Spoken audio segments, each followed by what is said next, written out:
हाँ, तो यहाँ पर ये जो कैपिटल टी है, ठीक है, यहाँ पर आपका स्मॉल टी कहाँ होगा, तो ये है क्रोमोसोम नंबर 2। अब कुछ बता रहे हैं कि कुछ लोग कि यहाँ पर हो सकता है, या यहाँ पर हो सकता है, या यहाँ पर हो सकता है, यहाँ पर हो सकता है, ऐसे कुछ बता रहे हैं।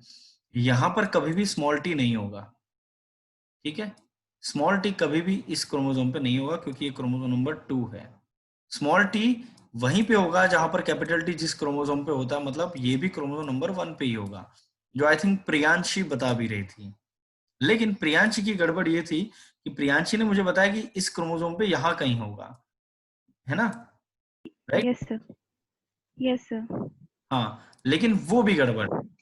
क्यों? क्योंकि ये जो है, ये आपस में कौन से क्रोमेटिड है पता है? ये सिस्टर क्रोमेटिड है। Yes sir. अगर ये सिस्टर क्रोमेटिड है तो इसी की कॉपी आपके एस फेज में ये बनी है, और अगर एस फेज में इसकी कॉपी बनी है तो यहाँ पर तो आपका कैपिटल टी है, तो इधर कैपिटल टी ही आएगा, स्मॉल टी नहीं आएगा, ये उसी की कॉपी है। तो फिर स्मॉल टी होना कहाँ चाहिए फिर? अगर ये कैपिटल टी मैंने यहाँ लिख दिया तो क्या इसका जीनोटाइप कैपिटल टी हो जाएगा? नहीं, ये हम उस सेंस में लिखते ही नहीं है। हम जो लिखते हैं वो इस तरह से लिखते हैं। अब मैं आपको एक और कंडीशन बना के वो ये है,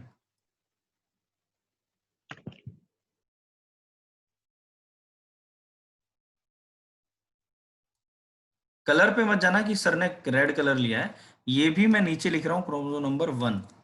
और अगर आपका यहाँ पर कैपिटल टी है और दूसरा क्रोमोसोम नंबर 1 मैंने बनाया, तो यहाँ पर मुझे मिलेगा कैपिटल स्मॉल टी इस जगह पे, अगर इसका genotype capital T small T है तो।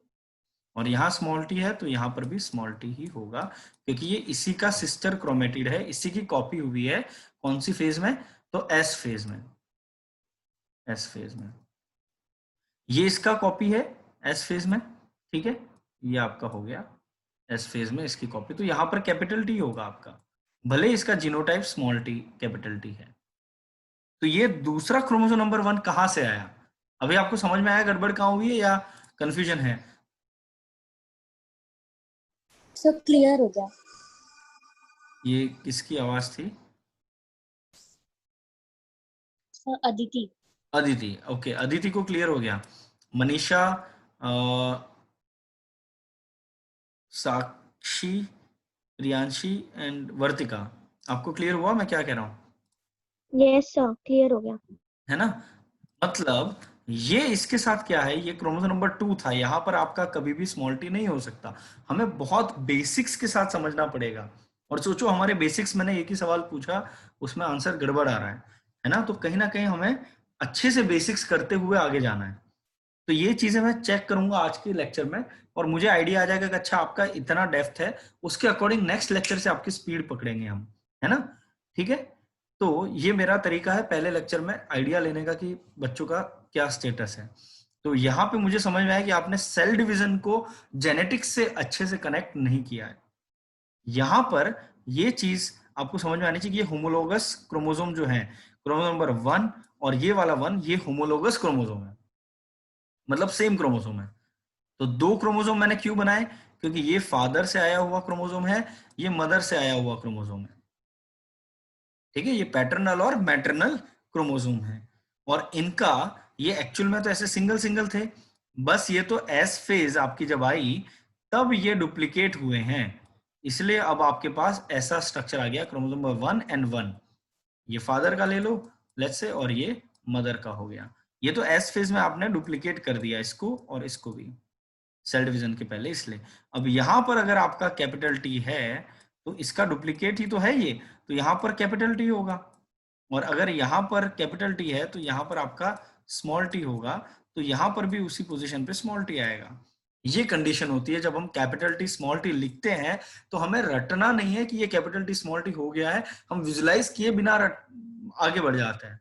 ये हमारी सबसे बड़ी कमजोरी होती है जेनेटिक्स पढ़ने में। जब आप एप्पल बोलते हो तो आपके दिमाग में एप्पल का पिक्चर आता है। मैं अगर पेन बोलता हूं तो आपके दिमाग में पेन का पिक्चर आता है, लेकिन जब मैं कैपिटल टी स्मॉल टी बोलता हूं तो आप विजुलाइज नहीं करते हो कि अच्छा ये है कहाँ, कहाँ पे पड़ा होगा ये। यहां से आपकी ये कंफ्यूजन क्लियर होता है कि हम जो डेफिनेशन लिखे रहते हैं ना बुकिश लेवल पे, which we are becoming the prisoners of bookish information and knowledge which we should not have, है ना। हम लोग ये रट लेते हैं, ये अलील की डेफिनेशन पे ले जा रहा हूं, ये सारी चीजें कनेक्ट करके कहां ले जा रहा हूं, अलील की डेफिनेशन पे। अलील की डेफिनेशन क्या कहती है, बुकिश डेफिनेशन मैं आपको बताता हूं। ये रही आपकी अलील की डेफिनेशन। अलील की डेफिनेशन कहती है कि these are alternative forms of a gene. These are alternative forms of gene which are present on same loci और लोकेशन, सेम लोकाई और लोसाई, जैसे भी आप प्रोनाउंस करो डजेंट मैटर। हम साइंस पढ़ रहे हैं, इंग्लिश के प्रोनाउंसिएशन पे हमें नहीं जाना है, फोनेटिक्स पे नहीं जाना है। Same loci on same chromosome. Same chromosome का मतलब होता है, टेक्निकली करेक्ट वर्ड होगा से होमोलोगस क्रोमोसोम, ठीक है। तो alternative form of a gene, क्या ये अल्टरनेटिव फॉर्म है जीन की, मतलब उसी जीन की एक और फॉर्म है? बिल्कुल है ना। क्या है ये? कैपिटल टी और स्मॉल टी, मतलब ये वही जीन है लेकिन उसकी कोई ना कोई अल्टरनेटिव फॉर्म है। अग्रीड, चलो ये तो हमें दिख रहा है कि एक कैपिटल एक स्मॉल है तो अल्टरनेटिव फॉर्म है। कहाँ प्रेजेंट है? सेम लोकेशन पे, तो मैंने सेम लोकेशन पे बनाया जहां टी है ना। यहाँ पर आपका कैपिटल टी है तो मैंने स्मॉल टी यहीं बनाया है ना, एग्जैक्टली वहीं बनाना है। और ये कैपिटल टी है क्योंकि ये इसी की कॉपी है, तो ये तो इसी की कॉपी में रेप्लिकेशन से आया है। यहाँ स्मॉल टी है तो इसकी कॉपी बन के यहाँ स्मॉल टी आया है। ये होमोलोगस क्रोमोसोम है। कौन होते हैं होमोलोगस क्रोमोसोम? जो सेम नंबर के होते हैं। सेम नंबर के दो दो क्रोमोसोम क्यों है? क्योंकि आपका एक फादर से आता है, एक मदर से आता है। एक फादर से कहां से आया, एक मदर से कहां से आया? ड्यूरिंग फर्टिलाइजेशन स्पर्म आपके 23 क्रोमोसोम लेके आया और एग जो है वो 23 क्रोमोसोम लेके आया, हैप्लॉइड सेट ऑफ क्रोमोसोम को लेके आया। उनका फ्यूजन हुआ, इसकी वजह से आपके पास एक क्रोमोसोम का पूरा 1 2 3 4 से लेके 23 तक फादर से आया और 1 2 3 4 से लेके 23 तक का मदर से आया। इसीलिए हमारे पास 23 पेयर्स ऑफ क्रोमोसोम हैं और इसीलिए हमारे पास ये सेटअप है। फीमेल में तो पूरा 23 पेयर है, मेल के अंदर 22 पेयर प्लस एक्स वाई बोल दो आप टेक्निकली करेक्ट होने के लिए। हम जनरली 23 पेयर बोल देते हैं, वो हमें अंडरस्टैंडिंग रखते हैं अंदर कि मेल के अंदर 22 है। ये हुई कहानी बेसिक अंडरस्टैंडिंग की कि ये हुआ आपका अलील का definition. So we have to understand and interpret the bookish knowledge which says they are present on the same loci, same location पे है on homologous chromosome, they can't be on chromosome number 2। And many of you answered that capital T अगर यहाँ है तो small T यहाँ होगा। आपने number पे ध्यान दिया ही नहीं, या दिया है तो फिर आपने गलती की है ना। ये चीजें हमें समझनी है, तब जाके हम नींव अगर अच्छी बनेगी तब जाके हम जेनेटिक्स के ऊपर के कॉन्सेप्ट, बड़े बड़े चीजें, एपिस्टेसिस जैसी जो कंफ्यूजिंग चीजें हैं वो सब अच्छे से समझ पाएंगे। उसके लिए सबसे बेसिक चीज जो है, और सबसे बेसिक चीज क्या है अपनी? सबसे बेसिक चीज अपनी है कि हम अलील, जीन, इनको तो समझे ढंग से, राइट। क्या आपको ये समझ में आया आप कॉन्सेप्ट अच्छे से, अलील की डेफिनेशन? चैट बॉक्स में आपको मुझे बताना है।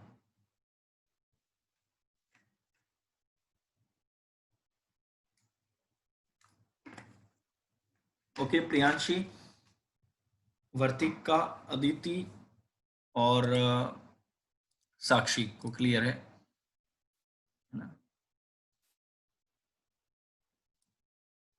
मनीषा को भी क्लियर है, ठीक है, ठीक है मनीषा, ओके। तो ये कहानी अपनी यहाँ पर एक बेसिक डेफिनेशन की खत्म होती है। आप लोग स्क्रीनशॉट ले लो इसका।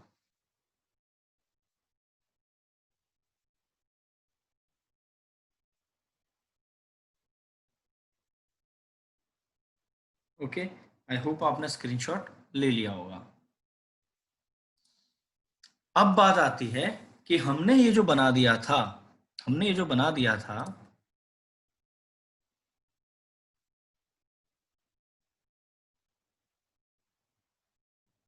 ठीक है, ये लिख दिया हमने कैपिटल टी, तो ये भी आपका था कैपिटल टी, और ये हमने बना दिया था स्मॉल टी,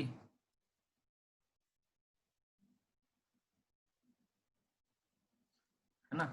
तो आपका इस साइड पे भी स्मॉल टी आ गया। ओके, ठीक है, ये तो हुई हमारी कैपिटल टी स्मॉल टी वाली कंडीशन। अब मुझे कोई डिफरेंशिएट करके बताओ कि आखिर ये कैपिटल टी और स्मॉल टी में डिफरेंस क्या है। ये अल्टरनेटिव फॉर्म ऑफ जीन बोल दिया हमने, तो ये अल्टरनेटिव फॉर्म ऑफ जीन होता क्या है, मैं विजुलाइज कैसे करूं, अपने दिमाग को समझाऊं कैसे, या मुझे किसी छोटे बच्चे को बताना है तो मैं कैसे बताऊं ये अल्टरनेटिव फॉर्म ऑफ जीन है तो क्या है, इस वर्ड का मीनिंग क्या है, क्या ये अलग अलग चीजें हैं, ये सेम ही लोकेशन पे क्यों है, और अगर सेम ही लोकेशन पे है तो ये स्मॉल टी आया कहाँ से। आप अपने आप को अनम्यूट करके मुझे आंसर दे सकते हैं। सो इनमें से एक डोमिनेंट ट्रेट है और दूसरा उसके लिए रेसेसिव ट्रेट है। डोमिनेंट और एक रेसिव है। यस सर, एक ही कैरेक्टर का दो अलग अलग ट्रेट्स। अग्रीड, वो तो दो अल्टरनेटिव फॉर्म हुई, मुझे विजुलाइज करना है कि capital T small T, capital T और स्मॉल टी दो अलग अलग चीजें कहाँ से आ गई एक ही पोजीशन पे, सेम क्रोमोसोम नंबर है ना, क्रोमोसोम नंबर 1 है यहाँ भी क्रोमोसोम यस सर, नंबर 1 है, तो यस सर। ये अलग अलग फॉर्म कहाँ से आ गई, ये सेम नहीं होना चाहिए था। सर एक मदर से आता है और एक फादर से आता है। नहीं, वो तो मैंने इसके लिए बताया, क्रोमोसोम नंबर 1 जो है, और ये क्रोमोसोम नंबर 1 आपका मदर फादर से आया है। मैं पूछ रहा हूँ कैपिटल टी और स्मॉल टी कैसे हो गया जबकि क्रोमोसोम नंबर सेम है, मतलब उसी क्रोमोसोम नंबर पे ये फादर से आया हुआ और ये मदर से आया है, लेकिन वो मदर में किसी से आया और ऐसे आंसर नहीं है। मैं ये पूछ रहा हूँ कि ये आया कहाँ से, इस पोजीशन पे, सेम पोजीशन पे अल्टरनेटिव फॉर्म पैदा कैसे हुई, बनी कैसे। सर क्योंकि वो सेम फिनोटाइप कर रहा है, सेम फिनोटाइप रिजल्ट देगा। लाइक हाइट के लिए स्मॉल टी और कैपिटल टी लेंगे। नहीं, मेरा सवाल वो नहीं है, आप अभी भी मेरा सवाल नहीं समझे। मेरा सवाल है कि ये कैपिटल टी और स्मॉल टी दो दो चीजें कहाँ से आ गई।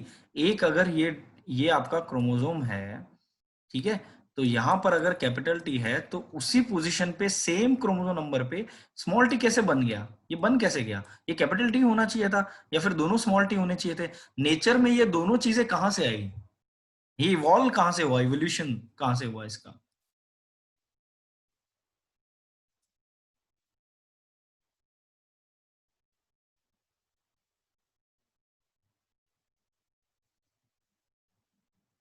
सवाल ये है कि ये कैपिटल टी स्मॉल टी कहाँ से आ गया, ये तो अल्टरनेटिव फॉर्म ऑफ जीन बने कैसे, ये क्या चीज है, ये दोनों क्या चीज है असली में, ये कैसे, ये चीज आ गई, इवॉल्व कैसे हुई है।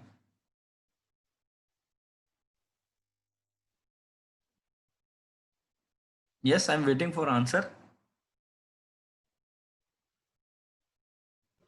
Sir no idea. No idea, okay.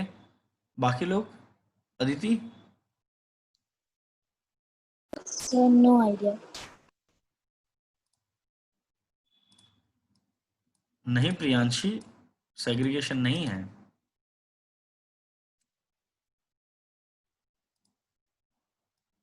Yes, Virbhadra Tiwari के अकाउंट से साक्षी है ना। सर वर्तिका। सॉरी, वर्तिका।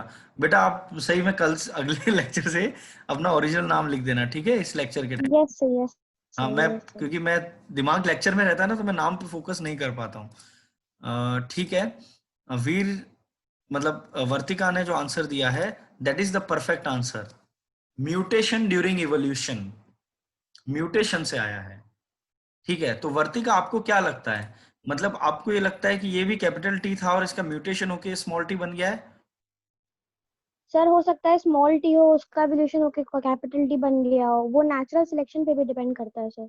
तो तुम कहना चाहते हो कि दोनों चीजें पॉसिबल हैं। हाँ, दोनों में से कोई भी एक पॉसिबल हो सकता है। ये किस किस को इस चीज से अग्री करता है, कौन वर्तिका से अग्री करते हैं, बताओ मुझे। अदिति, मनीषा, प्रियांशी, आपको क्या लगता है, do you agree with Vartika.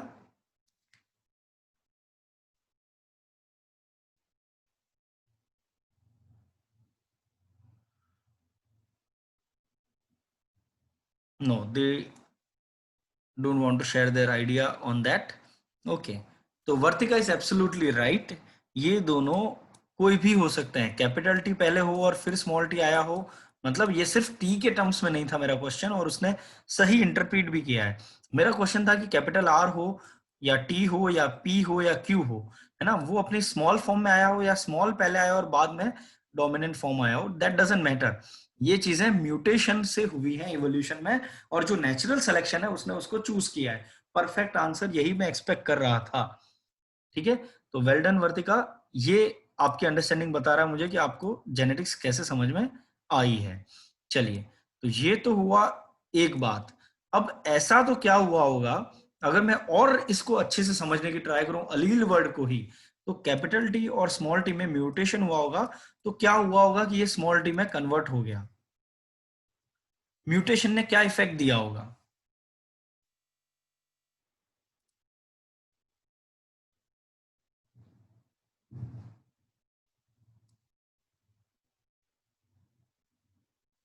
Mutation ने क्या किया होगा बताओ?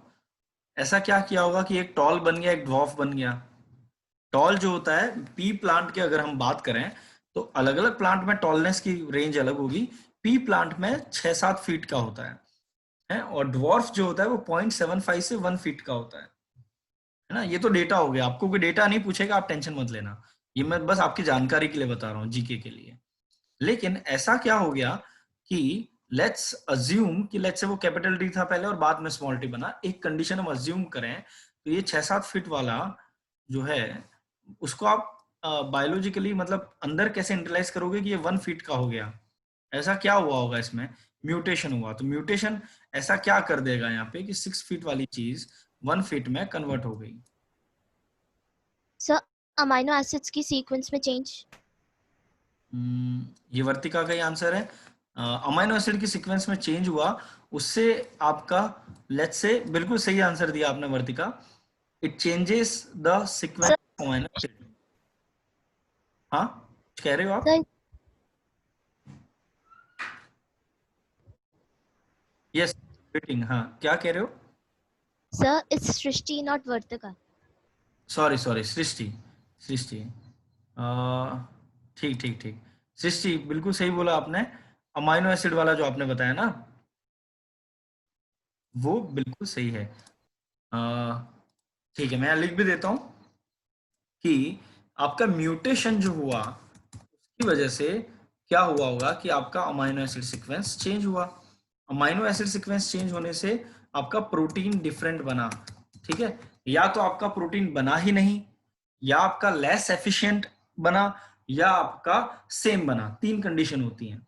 लेट्स से अब आपका यहां तो गड़बड़ हुई है, इसका मतलब प्रोटीन या तो नहीं बना है या एकदम नॉन फंक्शनल है ना। या तो प्रोटीन बना तो नॉन फंक्शनल है, या फिर नहीं बन पाया है।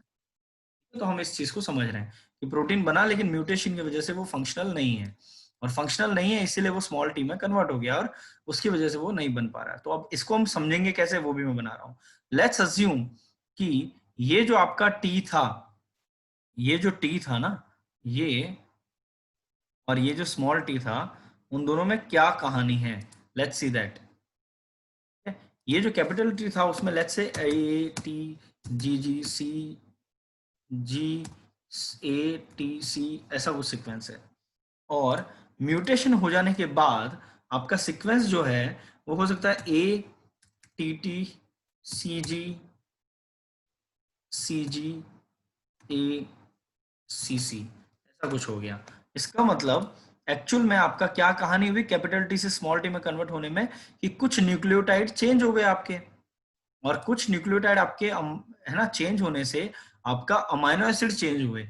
अमाइनो एसिड चेंज होने से हो सकता है कि वो प्रोटीन अब फंक्शनल नहीं रहा, और वो प्रोटीन शायद एंजाइम था, और वो एंजाइम या प्रोटीन जो नॉन फंक्शनल हो गया वो आपको हाइट देने में हेल्प कर रहा होगा। हो सकता है वो ऑक्सीजन के बायोसिंथेसिस में कहीं ना कहीं उस पाथवे में हेल्प करता होगा, और वो ऑक्सीजन जो है वो प्लांट की टॉलनेस देने में या हेल्प करता है, ठीक है, उसकी ग्रोथ कराने में। और हो सकता है, ये मैं अज्यूम करा रहा हूं, है ना, अज्यूम करना है, ये रटना नहीं है एग्जैक्टली क्योंकि अलग अलग pathway, capital T small T, capital R small R, capital W small W, आपको हर किसी के पाथवे का वो रटना नहीं है, राइट। कहानी यही है कि इसमें आपका म्यूटेशन की वजह से ये चीजें हुई, और उसकी वजह से आपका अमाइनो एसिड चेंज हुआ तो प्रोटीन नॉन फंक्शनल हुआ, प्रोटीन नॉन फंक्शनल हुआ तो वो जो पाथवे से ऑक्सीजन या कोई भी ग्रोथ का हार्मोन या ग्रोथ फैक्टर बना रहा था वो नहीं बन पाया, उसकी वजह से आपकी जो हाइट है वो रुक गई और वो कम रही, राइट। ये चीज आपकी म्यूटेशन ने करा दी है, ये चीज आपकी म्यूटेशन की वजह से हुई है ना। तो आपका इससे बेसिक क्लियर होना चाहिए कि अच्छा हम कैपिटल टी बोलते हैं तो है क्या, एक अमाइनो एक न्यूक्लियोटाइड का सीक्वेंस है, स्मॉल टी बोलते हैं तो वो एक सीक्वेंस है जो पहले वही था, इनमें से कोई ना कोई एक ओरिजिनल सीक्वेंस है, राइट? या तो ये ओरिजिनल है या ये ओरिजिनल है, लेकिन कोई ना कोई एक ओरिजिनल है जिसमें म्यूटेशन की वजह से या तो ये इसमें कन्वर्ट हुआ या इसमें, और उसकी वजह से आपका अल्टरनेटिव फॉर्म बनी है। मतलब पोजीशन सेम थी, जेनेटिक सीक्वेंस सेम था, अब म्यूटेशन की वजह से कुछ 2-4 न्यूक्लियोटाइड ऊपर नीचे हो गए तो आपको अमीनो एसिड गड़बड़ हो गया और प्रोटीन अलग मिलने लगा, तो आपका फंक्शन अलग हो गया। इसीलिए आपको टॉल या ड्वार्फ, राउंड या रिंकल्ड, राइट, ये सब कंडीशंस अवेल होती हैं। अब आपको एकदम क्लियर पिक्चर विजुअलाइजेशन हो चुका होगा, हो चुका है अभी? मुझे आप चैट बॉक्स में बताइए।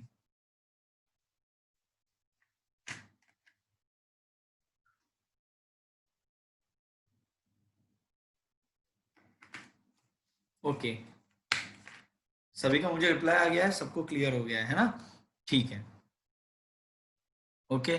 तो इसको आप चाहो तो स्क्रीनशॉट लेना चाहो, या if you don't want that's okay, है ना, क्योंकि आपको मुझे लगता है कि एक बार में ये चीज समझ में आ चुकी होगी। इसको हम क्लियर कर देते हैं। अब मेरा क्वेश्चन ये है कि अगर मैं ये बोलूं कि ये है कंडीशन, ठीक है, capital A small B small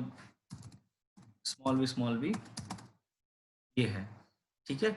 अगर मैं इसका सेल्फ क्रॉस करूं तो ये किस टाइप का क्रॉस होगा? मोनोहाइब्रिड। ये एक सेकंड, किसका आंसर है? सृष्टि। सृष्टि। सृष्टि का आंसर है मोनोहाइब्रिड। बाकी लोग का आंसर क्या है?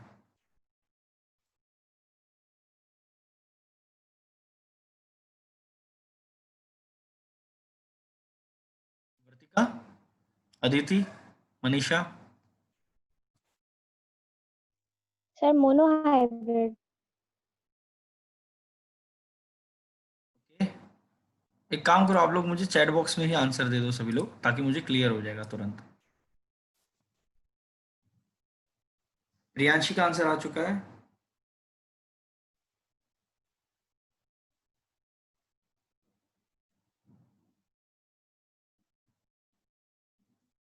वीर मतलब वर्तिका का आ चुका है, अदिति का आ गया है।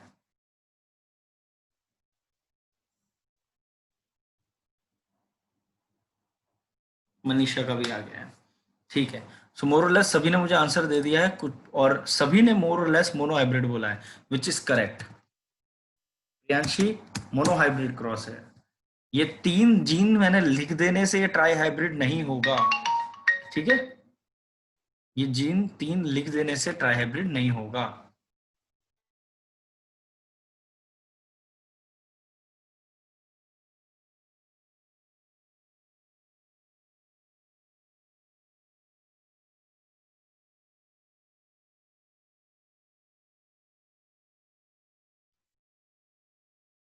इन जीन लिख देने से ट्राई हाइब्रिड नहीं होगा, ओके। ये मोनोहाइब्रिड है। क्यों है मोनोहाइब्रिड? क्योंकि ये देखो, ये कैपिटल ए है, ये होमोजाइगस है, ये होमोजाइगस है, ये अकेला हेट्रोजाइगस कंडीशन है। सिर्फ एक है जहां पर आपको हाइब्रिड कंडीशन मिल रही है, सिर्फ एक ही हाइब्रिड है, राइट। बाकी दोनों कंडीशन तो आपकी नॉर्मल है, ठीक है। तो चलो, इससे ये चीज समझ में आ गई। अब अपन बात करते हैं थोड़ा सा मेंडल के बारे में, है ना। आपको बेसिक्स मैंने पूछ लिए, अब मैं बात करता हूँ मेंडल के बारे में। मेंडल के बारे में आप लोग क्या जानते हैं और कैसी चीजें जानते हैं, हम डिस्कस करते हैं। मेंडल जो थे, उन्होंने किस प्लांट के ऊपर एक्सपेरिमेंट किए? Garden pea. पाइसन सटाइव।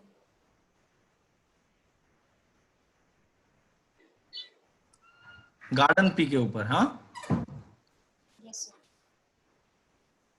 ओके। तो वो सक्सेसफुल क्यों रहे मेंडल? सर, क्योंकि उसकी लाइफ साइकिल जो थी वो बहुत छोटी थी, जिसकी वजह से वो काफी उसके कैरेक्टर्स पे वर्क कर पाए कम टाइम। Okay, very good. तो उसकी लाइफ साइकिल छोटी थी, वो जल्दी ग्रो हो जाता था, है ना। एनुअल प्लांट है, की सीजन में उसकी लाइफ खत्म हो जाती है, नंबर ऑफ सीड ज्यादा देता है, अल्टरनेटिव फॉर्म्स उसकी काफी अवेलेबल हैं, राइट। यही सारी कहानी हमने पढ़ी हुई है। Yes sir. लेकिन अगर आपसे कोई बोले कि ये अगर मेंडल के काम हैं, तो मेंडल से पहले भी तो कुछ लोग इस पे काम कर चुके होंगे। कि क्या मेंडल पहले आदमी थे जिन्होंने पी प्लांट पे काम किया, पाइसम सटाइवम जो आपने नाम बताया? सर उसने मैथ्स भी इंक्लूड करी थी अपने, उसके पास प्रॉपर डेटा था कि मतलब कि जो है कितने सीड्स बन रहे हैं, उनमें से क्या रिजल्ट आ रहा है, उसके पास उसने प्रॉपरली अपना डेटा मतलब जो है कर राइट। सो आप कहना चाहते हैं कि पी प्लांट के अलावा भी उनके पास एडवांटेज, सिर्फ पी प्लांट की भी एडवांटेज है, हम डिनाई नहीं कर रहे हैं, उनकी वैल्यू है, लेकिन उसके अलावा उनकी mathematical approach, statistical approach, data को कलेक्ट करके प्रॉपरली, है ना, उसको इंटरप्रीट करना, ये सब चीजें आपको समझ में आ गई, है ना, राइट। स्टैटिस्टिक्स और यस सारी सर। चीजें, राइट। तो ये की उन्होंने। लेकिन मेंडल से पहले भी कुछ लोग, जैसे मैंने बताया, थे। मैं आपको नाम के साथ बता रहा हूं, नाइट और गॉस थे, नाइट एंड गॉस। आपने नाम सुना है या नहीं सुना है मुझे नहीं पता, लेकिन दे वर्कड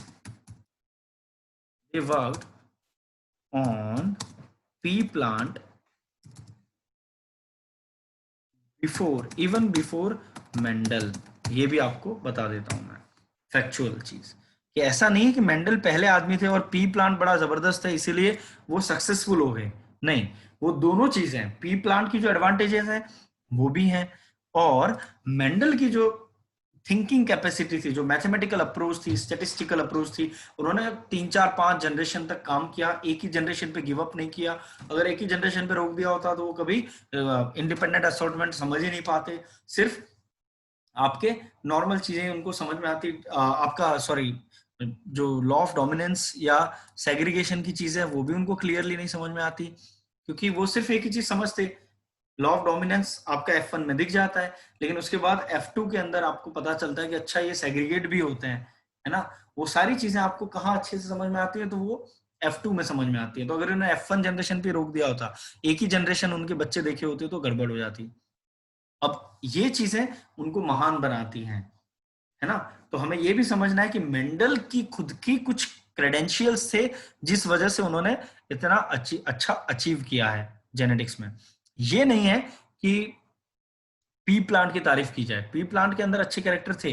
अब मेरा दूसरा सवाल है, चलो, आपने ये तो पी प्लांट के अच्छे कैरेक्टर तो आपको सबको पता है ना, जिस वजह से वो पॉजिटिव उनका फीडबैक है, कम खर्चे में, कम जगह में, छोटा ग्रो होता है, कम खर्चा लगवाता है, जल्दी ग्रो होता है, बहुत सारे सीड बनाता है, ताकि बहुत सारे प्लांट्स को आप अगले कैरेक्टर को समझ सकें। उनके कैरेक्टर बहुत इजीली ऑब्जर्वेबल है, आम आदमी भी उसको डिफरेंशिएट कर सकता है, रिंकल सीड है कि राउंड है, इन्फ्लेटेड है कि कॉन्फ्लिक्टेड है, एक्सियल है कि टर्मिनल है, बहुत इजी है ये डिफरेंशिएट कर पाना, अग्रीड, समझ गया मैं। लेकिन एक और चीज आती है कि क्या मेंडल ने पी प्लांट पे ही काम किया था? क्या मेंडल ने पी के अलावा किसी पे, अभी मैंने सवाल पूछा था कि पी प्लांट पे किसी और ने काम किया है क्या मेंडल के पहले, अब सवाल ये है कि क्या मेंडल ने सिर्फ पी प्लांट पे काम किया था? क्या नो आंसर है? सर। टोबैको और और टी पे भी किया था। तो एको प्लांट पे भी किया था। Tobacco and yes, T. तो मेंडल ने बहुत सारे प्लांट पे काम किया है ना, सिर्फ पी प्लांट पे काम नहीं किया है। Very good.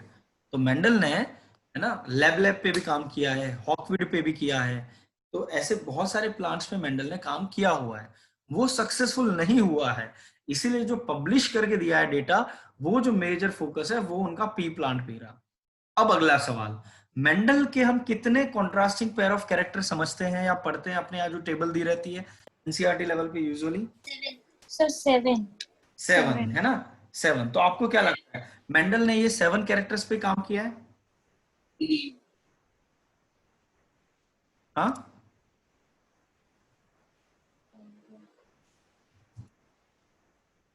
सर और पे भी किया हो सकता है, बट मे बी इसमें फेवरेबल रिजल्ट्स हों।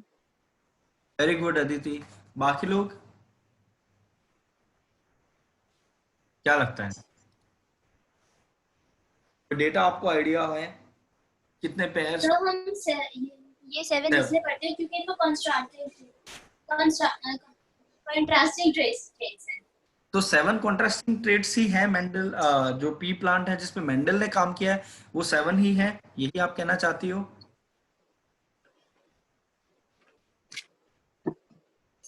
Sir please be. मैं बोल रहा हूँ कि मेंडल ने जिन पी प्लांट पे काम किया उनके पास 7 पेयर्स ही थे कॉन्ट्रास्टिंग कैरेक्टर के जिसपे मेंडल ने काम किया है। और फेवरेबल नहीं थे मैं इसलिए।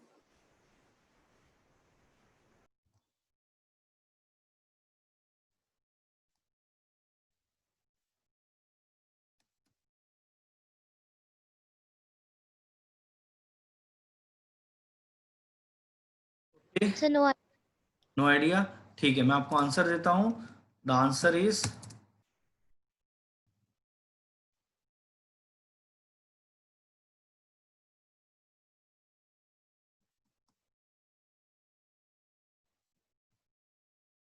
नो।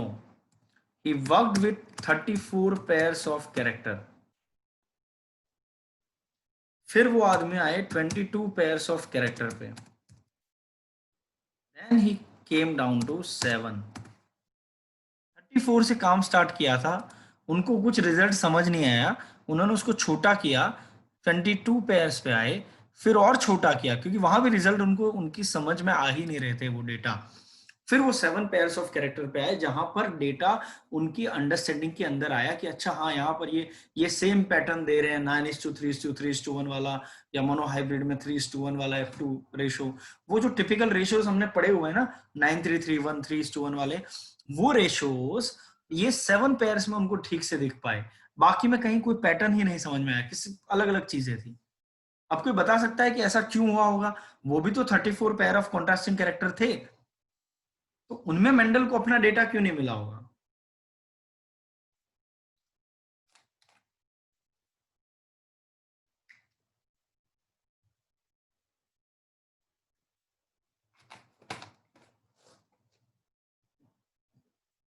क्या लगता है?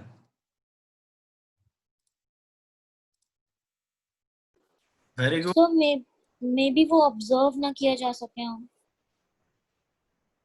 विजुअली। ऑब्जर्वेबल कैरेक्टर थे तभी तो उन्होंने चूज किया था 34 पेयर को। अदिति ऑब्जर्वेबल तो थे। वर्तिका का आंसर आ चुका है। और लोग?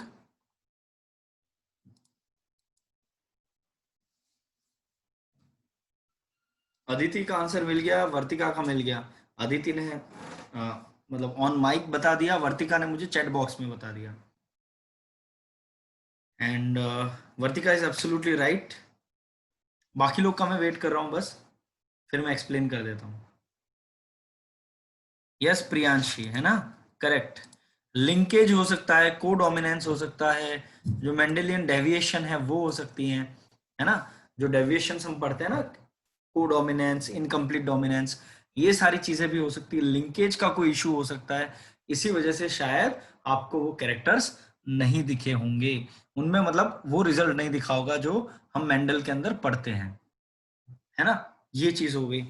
अब सवाल आता है कि चलो मेंडल ने ये सारी चीजें की, 34 से 22, 22 से 7 पे आए, तो हम इसीलिए इनको कहते हैं ये smart as well as lucky थे। मेंडल क्या थे? Smart as well as lucky. ये क्यों कहते हैं? स्मार्ट इसलिए क्योंकि इन्होंने काम भले इतनों पे किया, है ना, लेकिन डेटा हाईलाइट जो किया है मेनली वो इन पे आके किया है। 7 पेयर्स ऑफ कॉन्ट्रास्टिंग कैरेक्टर, जहां पे गड़बड़ दिखती, जो उनके मेथड में फिट नहीं बैठता था रेशियो, उस बंदे का डेटा वो हाईलाइट नहीं करते थे। जो हाईलाइट करते थे वो इनके बारे में करते थे, जहां पर उनकी थिंकिंग में फिट होता है, और वो गलत भी नहीं है। क्यों? क्योंकि एटलीस्ट 7 पेयर्स में उन्होंने ये चीजें समझ के इतनी बड़ी बात बता दी उस जमाने में, है ना? 1822 में वो पैदा हुए थे, 1860 के आसपास 60 to 70 के बीच में काम किया है, 66 में उन्होंने काम पब्लिश कर दिया है। ठीक है, 65-66 में वो अपना काम पब्लिश कर रहे थे रिसर्च आर्टिकल्स में। अब बात यह है कि मेंडल ने उस जमाने में बात की जब ये चीजें लोगों को पता ही नहीं थी, है ना? जेनेटिक्स के बारे में लोग कुछ जानते ही नहीं थे ढंग से। उस जमाने में उन्होंने कहानी की, इसलिए हम उनको स्मार्ट बोलते हैं और लकी भी बोलते हैं। लकी क्यों? क्योंकि कम से कम 7 पेयर ऑफ कॉन्ट्रास्टिंग कैरेक्टर तो मिले। अगर वो भी नहीं मिलते, उन सब में कहीं ना कहीं अगर लिंकेज मिल जाता या को डोमिनेंस या इनकम्प्लीट डोमिनेंस आता तो उनको कोई पैटर्न ही नहीं समझ में आता, और वो नहीं आता तो आज हम इतने अंधेरे में होते। उस आदमी का कंट्रीब्यूशन बहुत ही रेस्पेक्टेबल है जेनेटिक्स में, और आज आप जो भी चीजें पढ़ेंगे हर कोई चीज कनेक्टेड तो जेनेटिक्स से ही है। जो बायोकेमिस्ट्री है, जो सेल बायोलॉजी है और जो जेनेटिक्स है, आपकी सारी जो आगे डॉक्टर बनना चाहते हो आप घूम फिर के देखोगे तो सारी बीमारियां ऐसी पे आके टिकेंगी। ऑब्वियसली इन्फेक्शन को अलग रखो तो आपकी जितनी भी खुद की बॉडी में जो बीमारियां हो रही हैं वो इन्हीं तीनों चीजों की वजह से तो होंगी घूम फिर के। तो ये आपको समझना पड़ेगा कि जेनेटिक्स कितना बड़ा रोल प्ले करता है हमारी लाइफ में, और उसके अंदर इस आदमी का कितना बड़ा रोल है।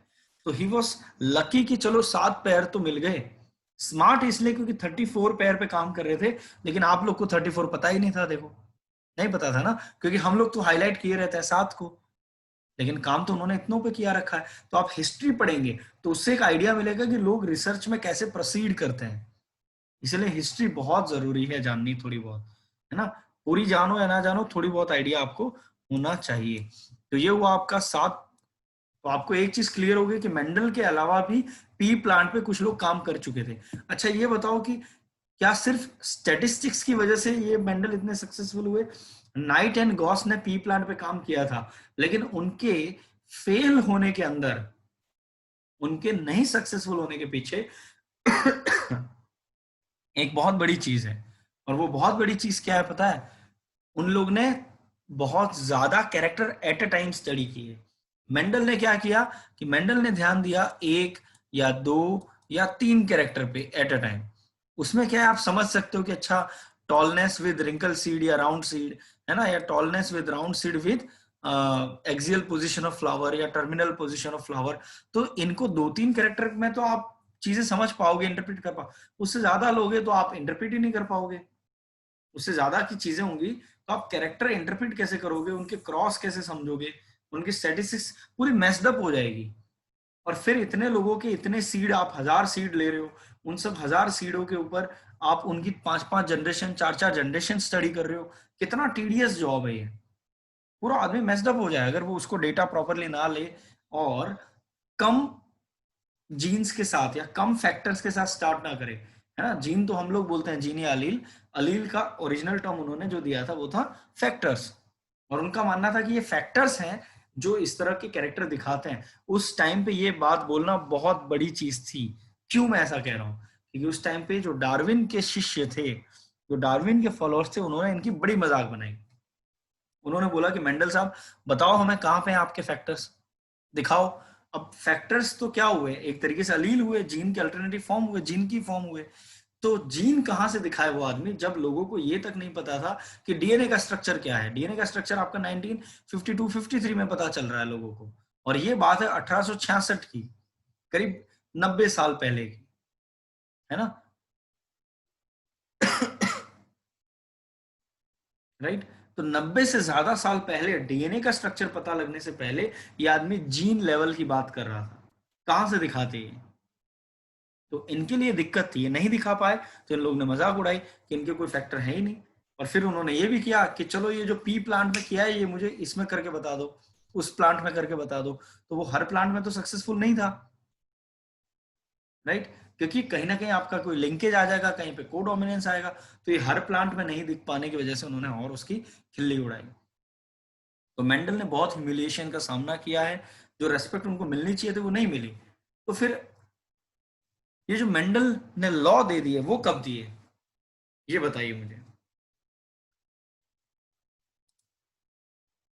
मेंडल ने जो अपने लॉज दिए हैं वो कब दिए, किस सदी में दिए, किस ईयर में दिया? 1856।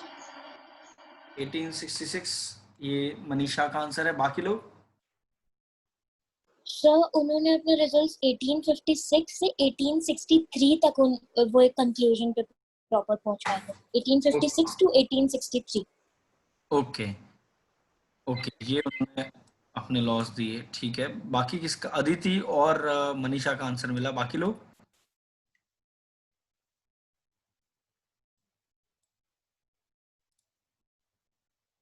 1865, ओके।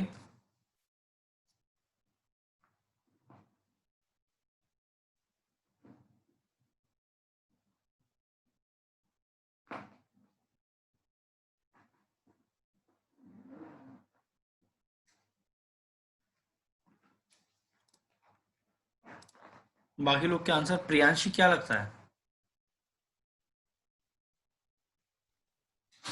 सर बाद में कुछ और साइंटिस्ट आए थे जिन्होंने फिर ये लॉज देखे थे, शायद मेंडल के डेथ के बाद कुछ और साइंटिस्ट ने इस पे वर्क किया करेक्ट, था और करेक्ट, फिर ये लॉज आए थे। वेरी गुड, है ना। यही वर्तिका ने भी लिखा है बाद में कि हाँ उनके पोस्टुलेट्स थे और बाद में 100 में रीडिस्कवर हुआ था। आपने प्रियांशी ने भी बताया, बिल्कुल सही बताया प्रियांशी, यस।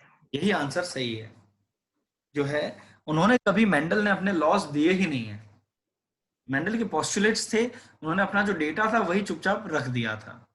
ठीक है, उन्होंने कोई लॉज, जिस वे में हम law of dominance, law of independent assortment पढ़ते हैं, वो उन्होंने कभी दिए ही नहीं। तो वो किसने दिए हैं? कौन से साइंटिस्ट थे जिन्होंने इनको रीडिस्कवर किया? So Hugo de Vries, Carl Corem and T. Scammard. Very good, है ना, very good. Hugo de Vries, Correns. Correns ने बहुत इनकी वैल्यू बढ़ाई है। कॉरेंस इनके लीडर थे आई थिंक इन तीनों में, जिन्होंने बड़े इज्जत से इनको बोला कि नहीं, ये मेंडल के नाम से लॉज होने चाहिए, है ना। और शमाक, ठीक है, ये 3 लोग थे जिन्होंने इनके काम को तवज्जो दी और बताया कि नहीं, इन्होंने ये 1900 में बता रहे थे, 1901 में, है ना। ये जो है, ये आदमी हमारे से इतने साल पहले, करीब कितने साल हो गए, 44 साल पहले, सॉरी 34 इयर्स पहले ये चीजें बता चुका है और हम लोग ने इनकी रेस्पेक्ट नहीं की। मरने के बाद इनकी वैल्यू हुई है। तो ये भी हमें समझनी पड़ेगी कि ये साइंस के अंदर भी हुआ है ना, इस तरह से कि आप काम करते जाओ, इतना इनक्रेडिबल काम कर जाओ और लोग आपको समझ नहीं पाए। Sometime you are ahead of your time, है ना। और कई बार उस वजह से भी आदमी फ्रस्ट्रेट होता है। अब सोचो उन पे क्या गुजरी होगी, मेंडल पे। हम लोग के 2-3 टेस्ट में मार्क्स नहीं आते ना बेटा, तो हम टेंशन में आ जाते हैं कि हमारा क्या होगा, हमारी 2 साल से पढ़ाई है, ये है वो है। उस आदमी ने पूरी जिंदगी गुजार दी, उनको कोई इज्जत नहीं दिया, उनको कोई नोबेल प्राइज नहीं दिया, कुछ नहीं, कोई बड़ी चीज नहीं, है ना। उनको ये चीज वैल्यू ही नहीं मिली। जो डार्विन के लोग तो उल्टा उनकी मजाक उड़ाते थे, जब साइंटिफिक ग्रुप डिस्कशन होते थे तो उनकी मजाक उड़ाइए, कहाँ है भाई तुम्हारे फैक्टर, कहाँ है, दिखाओ तो जरा। अच्छा इस प्लांट पे एक्सपेरिमेंट करके बताओ तो जरा क्या आता है, बताओ। हमने तो किए, हमें तो तुम्हारे डेटा रिपीट होते हुए दिखे ही नहीं है। इस तरह से उनकी मजाक उड़ाई जाती थी। उस आदमी ने बड़ी ह्यूमिलेशन में अपनी वो चीजें काटी होंगी और उसके बाद मरने के करीब 28-29 साल बाद उनको ये अवार्ड्स दिए जाते हैं, उनको रेस्पेक्ट दी जाती है, उनके लॉज बनाए जाते हैं उनके नाम पे। Thanks to this 3 guys. ये लोग ट्रू साइंटिस्ट थे जिन्होंने अपने एंसिस्टर्स, जो प्रीवियस साइंटिस्ट हैं, उनकी रेस्पेक्ट की और हमारे सामने एक एग्जांपल सेट किया कि नहीं, अगर कोई इतना इनक्रेडिबल काम करके गया है तो दे शुड गेट क्रेडिट। तो इस आदमी के ऊपर कितनी बीती होगी वो सोचो, है ना। तो मेंडल एक फिलोसॉफी के हिसाब से भी एक एग्जाम्पल सेट करके गए हमारे सामने कि देखो, इतना बड़ा साइंटिस्ट होने के बाद, इतनी बड़ी चीज देने के बाद, लोगों ने मुझे पूरी जिंदगी ताउम्र बेइज्जत किया है ना। तो ये चीजें हमें समझनी पड़ेंगी और सीखने लायक है। We should not give up, will be keep doing and keep putting our efforts and will be getting the success. May not be today but may be tomorrow और डे आफ्टर टुमारो। ठीक है, ये हमारे दिमाग में हमें clear रखना है, हार्डवर्क करते रहना है। चलो वेरी गुड, आप लोग ने ये सारी चीजें तो आपको बेसिक आइडिया है। आप चाहो तो इसका स्क्रीनशॉट ले लो और फिर मैं आपको अगले पॉइंट पे ले चलता हूं।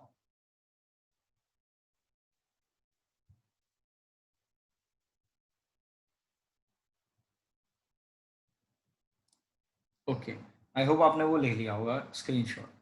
ठीक है, अब हम बात करते हैं एक और चीज की। वो चीज क्या है? वो है कैरेक्टर और ट्रेड के अंदर जो डिफरेंस है वो क्या है। ठीक है, तो आपको बताना है कि कैरेक्टर और ट्रेट में क्या डिफरेंस है। सर कैरेक्टर किसी भी चीज का हो सकता है, जैसे कि शेप, कलर, पोजीशन, और ट्रेट होता है जो उसके बीच का डिफरेंस होता है, जैसे कि एक डोमिनेंट ट्रेट, एक रेसेसिव ट्रेट किसी भी चीज का। जैसे कि जो कलर है वो एक कैरेक्टर है, लेकिन कौन से दो कलर्स है वो ट्रेट्स हैं। Very good. सर प्रियांशी आप कुछ कहना चाह रही हैं? Yes sir. सर किसी ऑर्गेनिज्म के फीचर्स उसके कैरेक्टर होते हैं, और उसी कैरेक्टर के जो दो डिफरेंट फॉर्म्स होते हैं वो ट्रेट होते हैं। बिल्कुल सही, प्रियांशी और अदिति का आंसर बिल्कुल करेक्ट है। वर्तिका का भी आंसर बिल्कुल सही है, मुझे चैट बॉक्स में मिल चुका है। वेरी गुड, ठीक है, परफेक्ट, है ना। आई होप मनीषा और बाकी लोग भी वही चीज कहना चाहते होंगे and they agree with the same thing, right? Correct Manisha, बिल्कुल। तो आपको ये कॉन्सेप्ट क्लियर है, तो इस पे हम जाएंगे ही नहीं, है ना। अब मुझे बताओ प्योर लाइन क्या होता है। ओके, प्योर लाइन क्या होता है, नेक्स्ट पॉइंट है प्योर लाइन। सर जिसमें होमोलोगस क्रोमोसोम्स हो, लाइक एक ही ट्रेट हो। ओके, तो मैं अगर ऐसा लिखूं, क्या ये प्योर लाइन है कि कुछ और कंडीशन है? सर प्योर लाइन है। ओके, आपके हिसाब से प्योर लाइन है। Let's hear it from others. Yes sir, pure line. Okay, yes sir, pure line. Priyanshi, Manisha,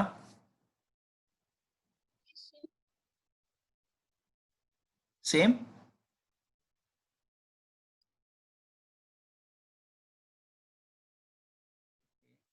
I think आप वही कहना चाहते हो, बिल्कुल करेक्ट। ये प्योर लाइन का एग्जाम्पल है, ठीक है, ये प्योर लाइन है ना। चाहे वो कैपिटल ए हो और साथ में स्मॉल बी हो, लेकिन दोनों होमोजाइगस हो तो आप उसे प्योर लाइन कहते हैं, ठीक है। चलिए, अब एक और टर्मिनोलॉजी आती है, वो है हेमीजाइगस। क्या आपको ये पता है हेमीजाइगस क्या होता है? सर अगर किसी डिप्लॉयड इंडिविजुअल में मतलब एक ही आवाज नहीं आ रही कॉपी। प्रियांशी आपकी, आपको वॉल्यूम बढ़ाना पड़ेगा आपके माइक का। ओके, हेलो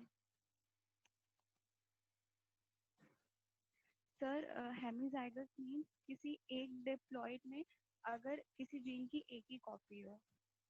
बिल्कुल नहीं आ रही आवाज आपकी, एकदम डीम आवाज आ रही है। आप एक काम करो, चैट बॉक्स में ही बता दो।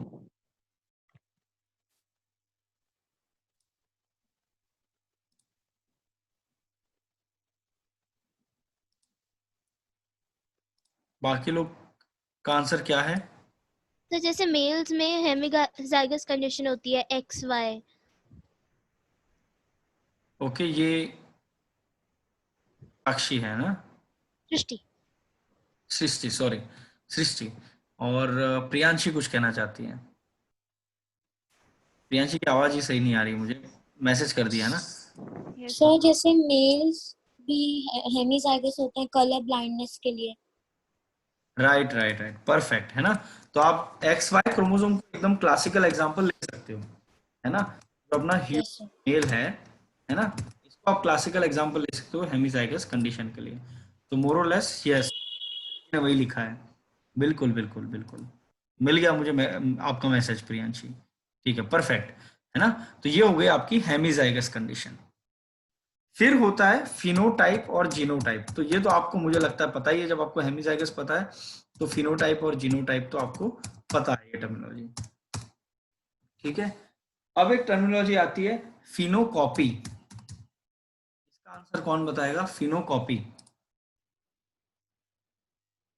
सर जो सर। जेनेटिकली डिफरेंट हो लेकिन फिनोटिपिकली सिमिलर हो। सर ड्यू फिनोकॉपी टू में द 3 कंडीशंस होती हैं।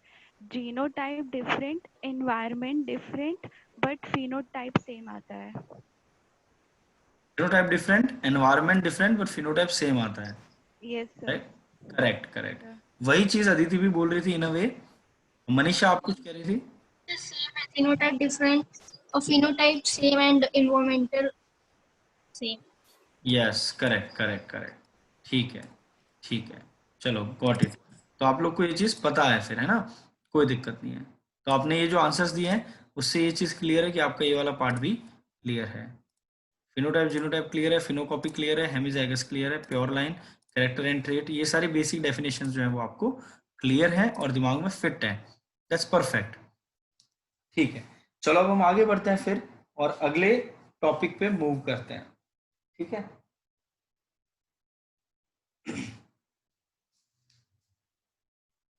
अगला चीज जो है वो ये है कि अगर मैं आपको ये क्वेश्चन दे दूं, ठीक है, अच्छा उसके साथ साथ दो टर्मिनोलॉजी साथ में और समझ लेते हैं हम लोग, मैं लिख देता हूं यहाँ पे।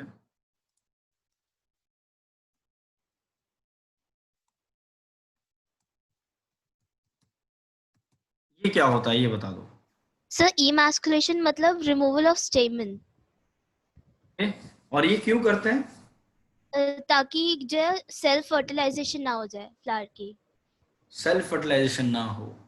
ओके, ये सृष्टि का आंसर है। बाकी लोग?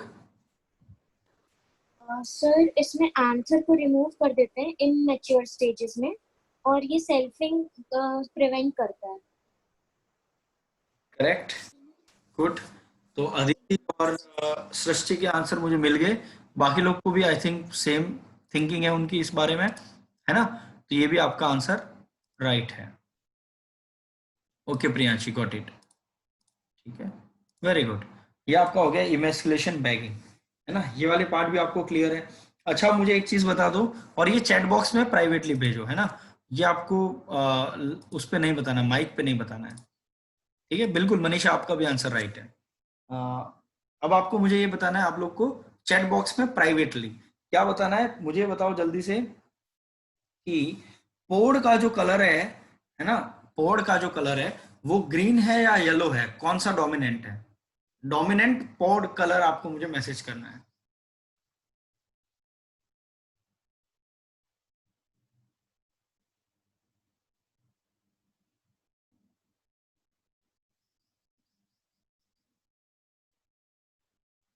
वीर मतलब वर्तिका का आ गया है, मनीषा। ओके, आई रिपीट, मैं यहाँ लिख देता हूँ, है ना, डोंट वरी।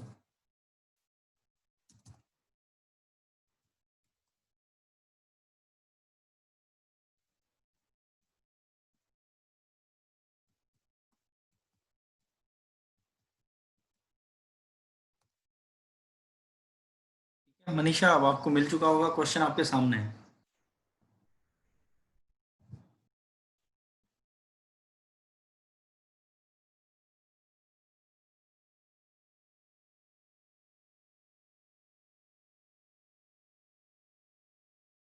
अदिति, प्रियांशी और वर्तिका का आंसर मुझे पहुंच चुका है। बाकी लोग?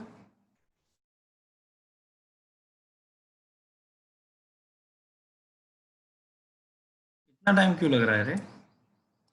आपको दो ही ऑप्शन है, ग्रीन या येलो, आपको वो बताना है। ओके, सृष्टि, अदिति का आंसर मिल गया, वीर मतलब वर्तिका और प्रियांशी का, एक स्टूडेंट का बाकी है, मनीषा का भी मिल गया। ओके, ठीक है। तो अदिति और मतलब सृष्टि ने जो आंसर दिया है वो है येलो, और बाकी लोग ने दिया है ग्रीन। तो इसका मतलब ये समझ में आ रहा है कि, और मे बी ग्रीन, ऐसा भी आंसर आया है। इससे ये समझ में आता है कि आप लोग कंफ्यूज्ड हो कि पॉड का कलर क्या लेना चाहिए, है ना? क्योंकि कुछ येलो बोल रहे हैं, कुछ ग्रीन बोल रहे हैं, कुछ मे बी ग्रीन बोल रहे हैं। Answer is green. जिन्होंने ग्रीन आंसर दिया वो राइट है।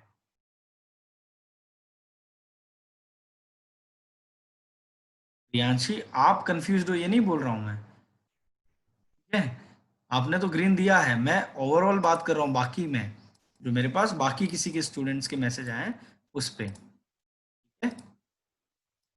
चलिए, तो ये जो कुछ बच्चों के मुझे आंसर आया येलो, या किसका मे बी ग्रीन आया, है ना, और किसी का ग्रीन आया, तो जिन्होंने ग्रीन लिखा है वो तो राइट है। बाकी लोग जो है उनमें शायद गड़बड़ हो रही है। तो इसको कॉन्फिडेंटली याद रखने का तरीका क्या है, वो याद रखना ये है ना, आप पीजी जो है ना, पीजी में कॉलेज के सेकेंड ईयर में गए थे, पीजी जो है ना पेंगेस्ट, वहां पर आप कॉलेज के सेकेंड ईयर में गए थे। अब पीजी क्या है? Post graduation. पीजी या पेंगेस्ट, पी क्या है? पोड कलर, और जी इसमें क्या डिनोट करता है, ग्रीन। तो पीजी मतलब पॉड कलर में तो ग्रीन डोमिनेंट है, और सीड का जो कलर है, सीड कलर जो है उसमें आपका क्या डोमिनेंट है, तो येलो डोमिनेंट है। इससे आपको क्लियर रहेगा कि सीड के साथ येलो याद रखना है, और पीजी है तो पॉड के साथ आपको ग्रीन याद रखना है। तो आप पीजी में एसवाई में गए थे, एसवाई मतलब सेकेंड ईयर में गए थे, ठीक है। अब पीजी में कब गए थे, एसवाई में, कॉलेज के सेकेंड ईयर में आप पीजी में ज्वाइन कर लिए, उसके पहले आप हॉस्टल में रहते थे, ठीक है। तो पीजी से आपको तुरंत याद आ जाएगा पोस्ट ग्रेजुएशन, या पीजी जैसे भी आप याद रखो, पेइंग गेस्ट, उसमें P for pod, G for green. तो इसमें आपका पी और जी साथ में आएगा तो आपको समझ आएगा पॉड में तो हमें ग्रीन डोमिनेंट है, और एसवाई साथ में आ रहा है तो सीड में येलो डोमिनेंट है। ये क्लियर हुआ। और ये आप याद रखो, निमोनिक्स याद रखने से आपका लाइफ आसान हो जाता है। और ये टाइप के, इस टाइप के निमोनिक्स में आपको उन चैप्टर्स में दूंगा जो रटने वाले बहुत हैं, जैसे मॉर्फोलॉजी में कुछ एग्जांपल्स हैं रटने वाले, या आपके एनहांसमेंट इन फूड प्रोडक्शन वाला चैप्टर है रटने वाला, है ना, माइक्रोब्स इन ह्यूमन वेलफेयर वाला चैप्टर है रटने वाला। उन सब में मैं आपको पूरे निमोनिक्स दे दूंगा, आप उसको रटो और खत्म करो, साइड करो। उनमें बहुत सारा पोर्शन ऐसा है जहां लॉजिक या कॉन्सेप्ट की जरूरत ही नहीं है, राइट, ठीक है। ये क्लियर हुआ।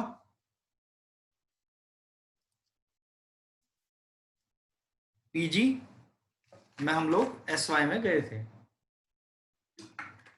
ओके, ठीक है।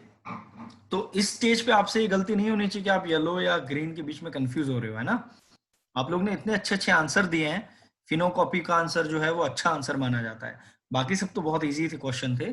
फिनोकॉपी आपको पता है तो आपको चीजें आपने अच्छे से रिवाइज कर ली हैं फिर, है ना। चलिए अब हम अगले पॉइंट पे आते हैं फिर। तो ये टेबल मैं यहाँ पे बना नहीं रहा हूँ, है ना, क्योंकि मैं एक्सपेक्ट कर रहा हूँ कि आपको टेबल पता है।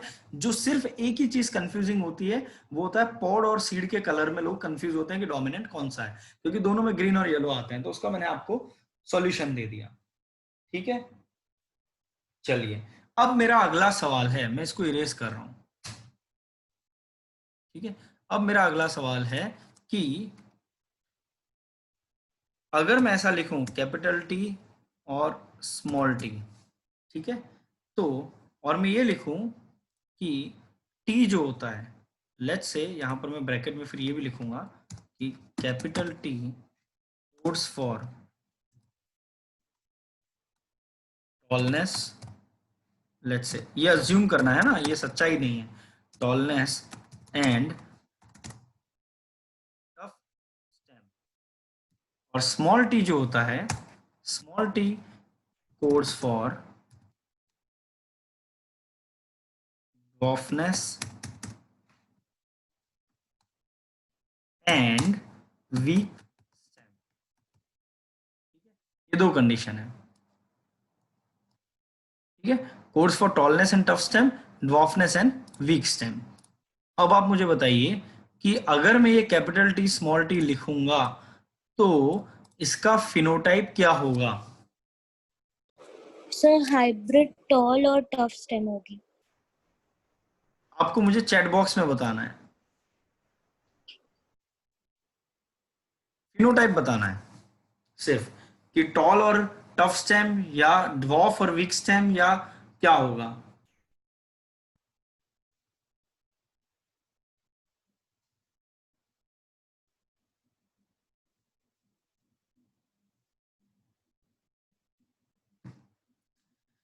अदिति का रिप्लाई आ गया है, वर्तिका का भी कुछ मैसेज आ रहा है, ओके आ गया है। वर्तिका का आ गया है टॉल एंड टफ स्टेम, क्षितिज मतलब सृष्टि का टॉल एंड टफ, प्रियांशी का टॉल एंड टफ, अदिति का, ओके। आप सभी श्योर हैं कि यही आंसर होगा? Is it all set?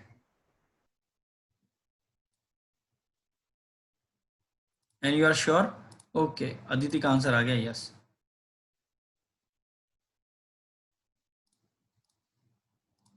सृष्टि का भी आंसर आ गया यस, ओके। अब मैं आपको बता रहा हूं कि ये आंसर आपका रॉन्ग है। ये आंसर क्या है आपका? रॉन्ग है। यहां पर एक और कंसेप्ट इन्वॉल्व होता है।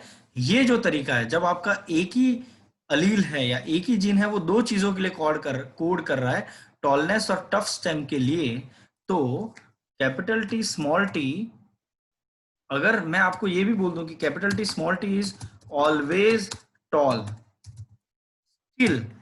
still I can't say that capital T small t will always be tough. Still I cannot say that capital T small t will always be tough. अगर आपको ये कोई फैक्चुअली बता भी दे, मैं क्वेश्चन ऐसे भी पूछ लेता ना कि कैपिटल टी स्मॉल टी जो है वो आपका टॉल ही दिखता है, अब बताओ टफनेस के सेंस में क्या होगा, क्योंकि कैपिटल टी जो है वो ये कोड करता है, स्मॉल टी ये कोड करता है, और कैपिटल टी स्मॉल टी जब हमने रखा तो दे आर ऑलवेज टॉल, तो can you say that they will always be tough in capital T small T condition? तो आपका आंसर आ रहा था सबका यस, क्योंकि आप सबने लिखा है कि पक्का capital T small T tall and tough होगा, लेकिन मेरा कहना है कि ये सच नहीं है, you can not say that. Why? Because dominance जो है वो कोई ऐसा पेटेंट नहीं है कि डोमिनेंस आपने बोल दिया कि कैपिटल टी एक कैरेक्टर के अंदर डोमिनेंट है तो दूसरे कैरेक्टर के अंदर भी डोमिनेंट होगा, ये आप नहीं कह सकते हो।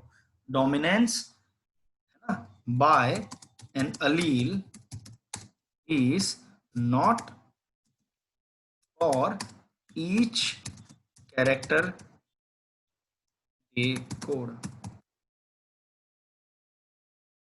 not ensured for each character they code। समझ में आ रहा है मैं क्या कह रहा हूं कि डोमिनेंस बाय एन अलील, जैसे यहां पर कैपिटल टी जो है वो, अगर मैं ऐसा बोल भी दूं कि capital T can be dominant, इसका मीनिंग ये है can be dominant in terms of height of plant, yet it can be incomplete dominant in case of stem toughness। इसका मीनिंग है, इंटरप्रिटेशन। ये जो एक लाइन में मैंने ऊपर लिखा है ना, उसका इंटरप्रिटेशन ये है कि capital T can be dominant in terms of height of plant, yet it can be incomplete, ये इनकम्प्लीट है ना, incompletely dominant, okay, in case of stem toughness. So ऐसा नहीं है कि जो कैपिटल टी है उसको हम कैपिटल टी लिख रहे हैं तो वो हर कैरेक्टर के अंदर डोमिनेंट होगा। टॉल के अंदर हो सकता है, टफ के अंदर ना हो, या टफ के अंदर हो सकता है, टॉल के अंदर ना हो। कहानी समझ में आ रही है कि कंफ्यूजन है, ये बताओ मुझे चैट बॉक्स में।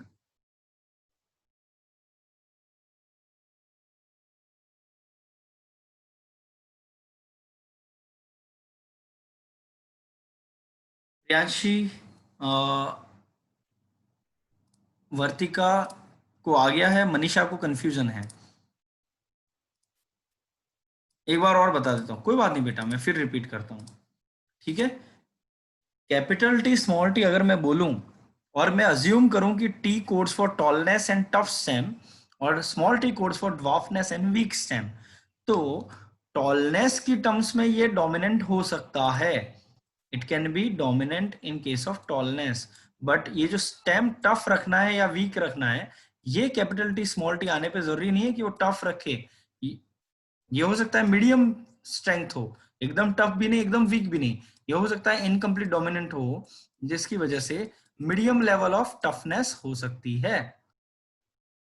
समझ में आ रहा है मैं क्या कह रहा हूं? तो ये चीज मैंने आपको बताने की ट्राई की है कि एक कैरेक्टर के लिए ये डोमिनेंट हो तो वो अलील दूसरे कैरेक्टर के लिए भी डोमिनेंट हो, ये जरूरी नहीं है। इसको हम अलग एग्जाम्पल से देखते हैं, चलो ठीक है, मैं आपको सिंपल एग्जाम्पल देता हूं, ठीक है। अगर आप देखोगे अभी अपना क्या नाम है, ये है ना फुटबॉलर सुनील छेत्री जो इंडिया के फुटबॉल कैप्टन है, राइट। तो आप जानते हो विराट कोहली को, राइट। विराट कोहली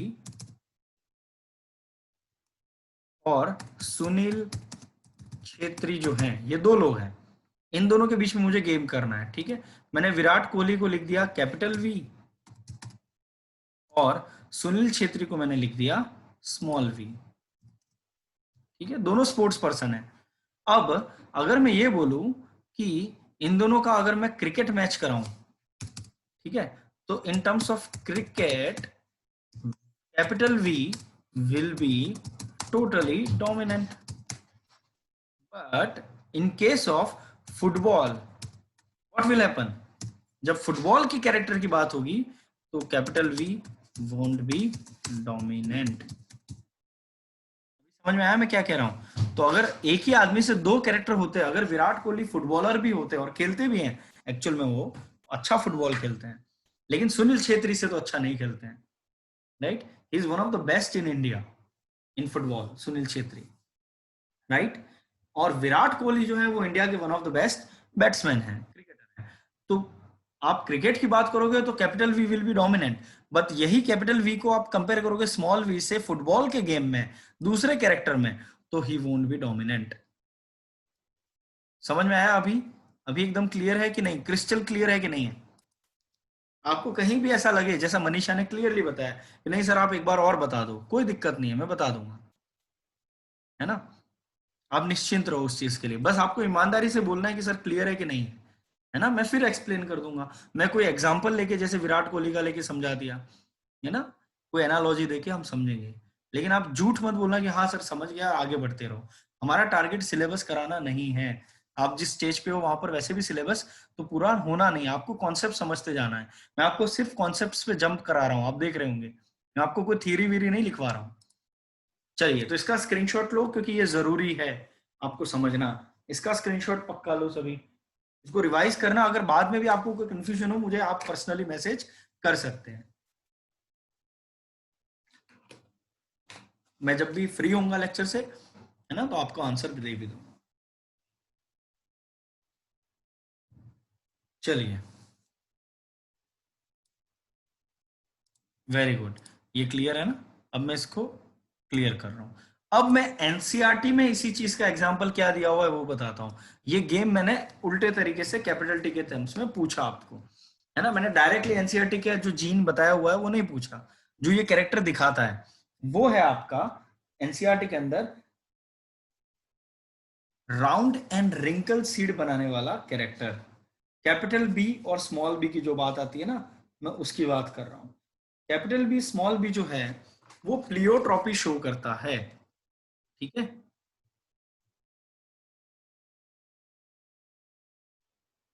प्लियोट्रॉपी, इसको हम लिखते हैं, सिंपल लाइन में लिखना हो तो one gene many effect, one gene many effect. इसके एग्जांपल में जो सबसे इंपॉर्टेंट है, जो एनसीईआरटी में क्लियरली मेंशन्ड है, वो है स्टार्च सिंथेसिस कंट्रोलिंग, ठीक है? और वो होता है आपका, लेट्स से आपने उसको नाम दे दिया कैपिटल बी। तो इसमें आपके स्टार्च सिंथेसिस कंट्रोलिंग जो जीन है उसमें दो अलील हैं, है ना, capital B and small B,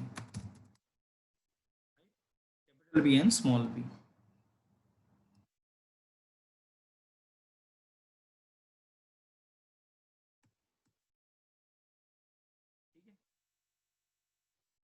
अब इसमें आप देखोगे तो एक और चीज है कि अगर आप कैपिटल बी लेते हो तो क्या होता है कि इनके अंदर सीड्स जो हैं वो राउंड होते हैं।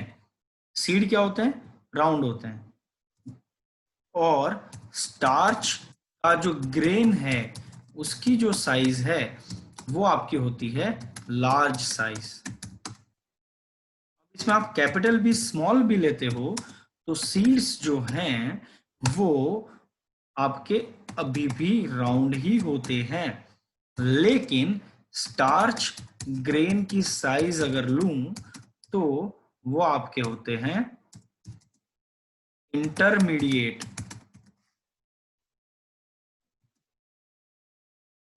और अगर मैं स्मॉल बी लूं तो सीड्स जो हैं वो रिंकल्ड होते हैं, ठीक है। लेकिन स्टार्च ग्रेन की जो साइज है वो अगर मैं देखूं तो स्मॉल साइज होती है ना। तो आप देखो अगर ध्यान से तो आपको समझ में आएगा कि यहाँ पर लार्ज साइज है, और अगर ये डोमिनेंस शो करता कैपिटल बी स्मॉल बी में, जैसा ये राउंड सीड के केस में कर रहा है, देखो राउंड सीड के केस में ये डोमिनेंस शो कर रहा है, लेकिन यहां पर क्या कर रहा है, यहां पर आपका क्या कर रहा है वो, instead of showing large size, है ना, डोमिनेंस शो करने के बजाय इंटरमीडिएट साइज है। तो ना तो लार्ज है ना स्मॉल है, इंटरमीडिएट है। इसका मतलब इस केस में वो आपका क्या शो कर रहा है, इनकम्प्लीट डोमिनेंस।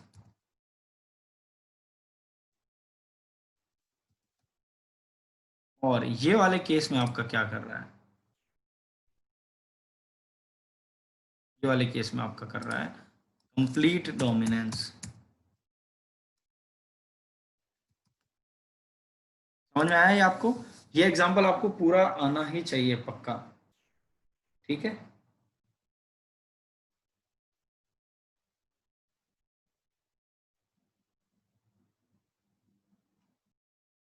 क्यों आना चाहिए? क्योंकि एनसीईआरटी में मेंशन्ड है, और बहुत छोटे से हल्के से जगह पे मेंशन्ड है, तो ध्यान भी नहीं देते हैं लोग।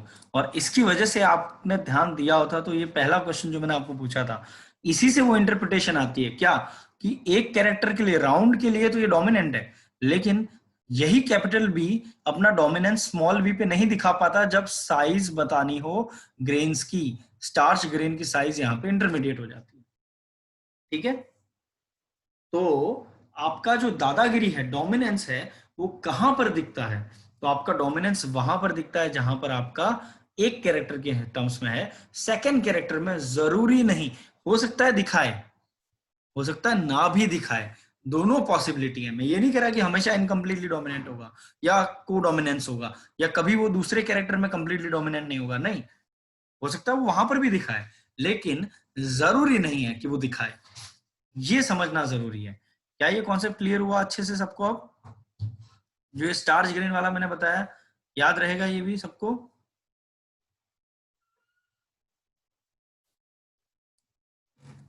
Very good, awesome. तो प्रियांशी, अदिति, सृष्टि, मनीषा, सबको क्लियर है?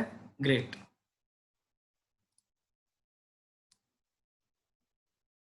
ओके, इसका भी स्क्रीनशॉट ले लो आप चाहो तो।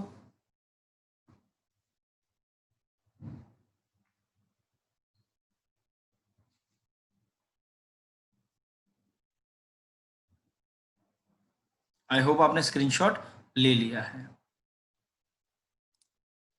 अब मैं बात कर रहा हूं अगला पॉइंट। अगला पॉइंट क्या है आपका? छोटा सा एक पॉइंट ले लेते हैं इसी में। ये आपको मैंने प्लियोट्रॉपी तो बता ही दिया है ना। प्लियोट्रॉपी के अलावा भी आपके कुछ कुछ जगह पे मतलब ये जो स्टार्च साइज है उसके अलावा भी एक दो कैरेक्टर हैं जो मैं आपको बता देता हूं, ठीक है। जैसे ड्रोसोफिला में भी आपका लिख भी देता हूं, ठीक है। ये अपने यहाँ नहीं है मेंशन, लेकिन आपको पता होना चाहिए, थोड़ा सा आइडिया होना चाहिए। ड्रोसोफिला में भी जो व्हाइट आई का म्यूटेशन होता है, ठीक है, या व्हाइट आई का जो कैरेक्टर दिखता है, उन लोगों में डीपिगमेंटेशन हो जाता है बॉडी के बाकी पार्ट्स में भी, ठीक है। White eye mutation leads to depigmentation, okay, in many other parts of body. मतलब ये म्यूटेशन आपका सिर्फ आई के कलर को नहीं अफेक्ट करता है, रेड आई और व्हाइट आई दोनों होते हैं ना, तो वो रेड आई की जगह व्हाइट आई म्यूटेशन में व्हाइट आई बना, तो बाकी के बॉडी पार्ट में भी कहीं ना कहीं ये पिगमेंट बनाने को असर कर रहा है, मतलब एक से ज्यादा कैरेक्टर दिखा रहा है, इन्फ्लुएंस कर रहा है, उसको हम कहते हैं, ओके, उसको हम क्या कहते हैं? उसको हम कहते हैं कि pleiotropy. More than one character. इसके साथ साथ मैं आपको एक और एग्जांपल दे देता हूं, ये आपने शायद पढ़ा भी होगा जूलॉजी में, फिनाइल कीटोन्यूरिया। इसके अंदर क्या हो जाता है आपका कि इसमें भी म्यूटेशन होता है, ठीक है, म्यूटेशन ऑफ एंजाइम, मतलब जो एंजाइम कोड कर रहा होता है वो एंजाइम का नाम भी मैं लिख रहा हूं, फिनाइल एलेनाइन हाइड्रोक्सिलेज। ये एंजाइम में जब म्यूटेशन होता है तो इसके क्या क्या असर पड़ते हैं वो देखो। इससे आपका मेंटल रिटार्डेशन, ये मेंटल रिटार्डेशन भी कॉज करता है, mental retardation. Second, reduction in hair, reduction in hair. और तीसरा, स्किन पिगमेंटेशन। तीनों को असर कर रहा है, ठीक है, हेयर लॉस भी हो रहा है, स्किन पिगमेंटेशन भी, कलर लॉस कर रही है, रिडक्शन होता है।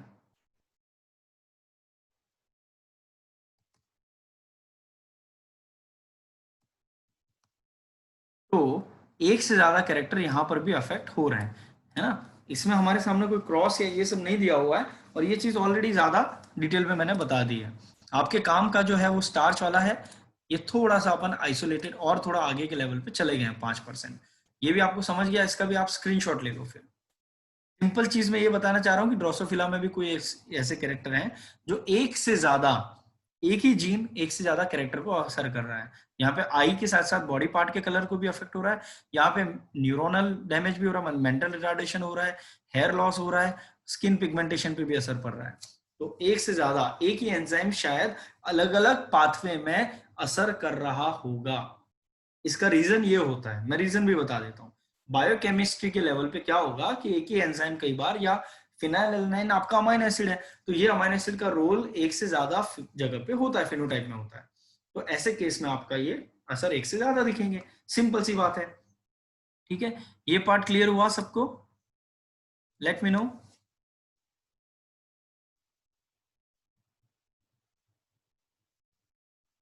ओके, प्रियांशी, सृष्टि, सबको क्लियर है? अदिति, ठीक है। तो आप इसका स्क्रीनशॉट ले लो, मनीषा, सभी लोग गुड, सबको क्लियर है ना? ठीक है, तो यहाँ पर आप स्क्रीनशॉट ले लो। यहाँ पर आज का अपन लेक्चर, पहला लेक्चर आज खत्म करते हैं। मुझे काफी कुछ आइडिया आपका लग गया है कि क्या क्या चीजें आपको पता है, कितना डेप्थ में पता है। अब अगले लेक्चर में अपनी स्पीड और थोड़ी तेज होगी, ठीक है। कुछ कुछ चीजें मुझे समझी हैं कि आपको पता चल चुकी हैं, है ना। तो अगला लेक्चर अपना और फास्ट जाएगा, बी प्रिपेयर्ड, ठीक है। एंड आप लोग अच्छा कर रहे हैं। एक और चीज मैं बता रहा हूँ, आपको मोस्टली चीजें पता है, बस जो ट्रिकी पार्ट है ना, जैसे मैंने ये कैपिटल बी वो जो बताया आपको, प्लियोट्रोपी का ट्रिक, वो चीजें आपको शायद भूल गए हैं या आपने उतना ध्यान नहीं दिया, तो वो चीजों पे मुझे आपको पिन पॉइंट बताते रहना है ना। वो हम करते रहेंगे तो आपका चीजें जेनेटिक्स में अच्छी जाएंगी, ठीक है। So you are doing well. आप कहीं पे भी डिसहार्टन मत हो।